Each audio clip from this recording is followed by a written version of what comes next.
আমার তরকারি রান্না শেষ হয়ে গেছে। এখন দেখেন তরকারির কালার কি। গোস্তের এত চর্বি ফেলাইছি, তারপরও গোস্তের থেকে তেল অতিরিক্ত বের হয়ে গেছে। কিন্তু প্র্যাকটিক্যালি আপনাদেরকে সামনে দেখাইছি। মানে এখানে আপনার তেল একদম কম করে করছি।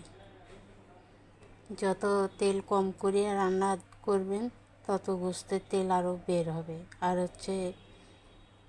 সামান্য একটু 1 চামচ ঘি, তারপর একটু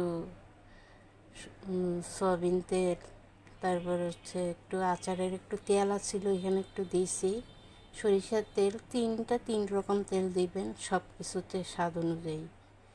মানে রান্নাটা কমপ্লিট হয়েছে, রেডি। এখন দেখেন যতগুলো চর্বি ফেলাইছি তারপরও দেখেন কেমন তেল ভাসতেছে। আজকের রান্নাটা কেমন হয়েছে কালারটা দেখেন ভালো করে।